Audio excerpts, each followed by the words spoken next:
wish to imply you have been sleeping on... Welcome to Real Talk Games. I just finished Outlast the game and I comments on my Outlast experience. This is an Amnesia Machine for Pigs deconstruction and explanation by Globalzilla from the Steam forums. November 1898. Manus is a local butcher. His wife died from child labour complications years before. This is something he holds deep regret over, and so he invests all his money into buying a meat factory. Because the technology he was using wasn't understood well by the general populace, the banks refused to credit him. He gets into debt and expects lawyers to knock on his door at any moment.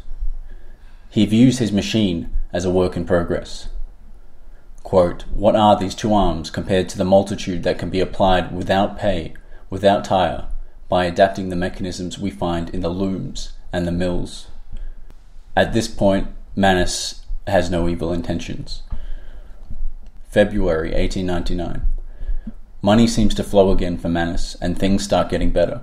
He travels to Mexico with his children and visits the Aztec ruins. Once there, he becomes fascinated by human sacrifice rituals in the Aztec civilization. 1899. Manus is now back in London. He's sick, probably from a tropical disease he caught while overseas. He has servants at this point, a sign that he is financially well off, or at least better than he was. Manus dreams of a great machine. Manus kills all his servants and buries the cadavers under flowers in his garden. He states that he wanted to recraft them. Manus's behavior can be explained by the orb he got on his travels to Mexico. He writes, "I can only hear the voice from within, that gentlest of stones. Then we came to London, and I set it upon the mantelpiece." As Manus was uninitiated, the orb fractured and shattered into two. Consequently, it was so powerful it split Manus's own soul into two as well. The two orb halves bled and revealed onto him all the horrors of the wars and genocides to come in the 20th century. This information led Manus to go insane. He murdered his own children rather than have them live in such a dark, evil time.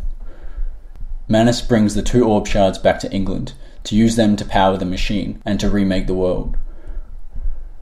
The orb was set up inside the machine. It's possible that the orb or someone behind the orb had their own intentions. The orb seems to be trying to establish power in the real world, in this dimension, with the goal of wiping out all of mankind. April 1899. Manus received a crate from his uncle. Upon opening the crate, Manus discovers a deformed human body. It seems to reflect injuries that could have been inflicted by the orb. Quote, "I smell the orb upon him and suspect my great-uncle's presence in his curious condition. After studying the body, he discovered it could be used to manipulate biological processes in humans. Knowing this, Manus still decides to use pigs for his experimental subjects. Not out of compassion, rather the fact that men are difficult to control and rotten with sentimentality.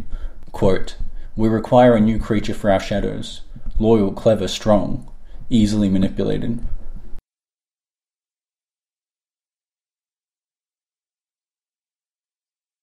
March 1899.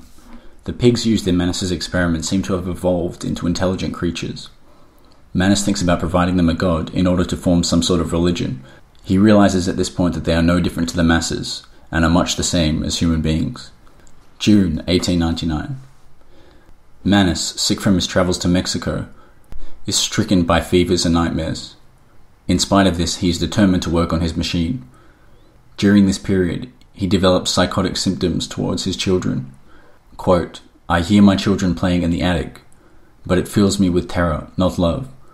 What desperate thoughts are these?" July 1899.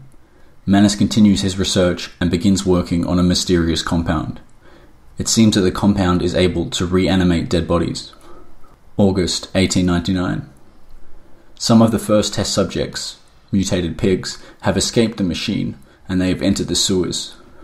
The machinery seems faulty in some areas. The air is hot. The temperature seems to provoke undesirable effects on the creatures. They seem to live sporadically, torn from one world to the other, and back again, in seemingly violent, unpredictable bursts. For a few seconds they are creatures of this world, and then they are torn away, and cease to have a physical form. This vicious ripping back and forth between worlds has driven them quite insane. During this time, the areas where the creatures resided were sealed. Manus also begins experimenting on a dog he's found. Manus discovered that drowning a living being to death permitted resurrection without side effects. Manus trialed the compound on a man who had been recently trampled to death by a runaway carriage. All that remained of the man was a severed head. Immersed in the solution of Brandenburg compound, he opened his eyes and cried, "Where are my legs, sir? Where is my body?" This seems to further fuel Manus's ambition.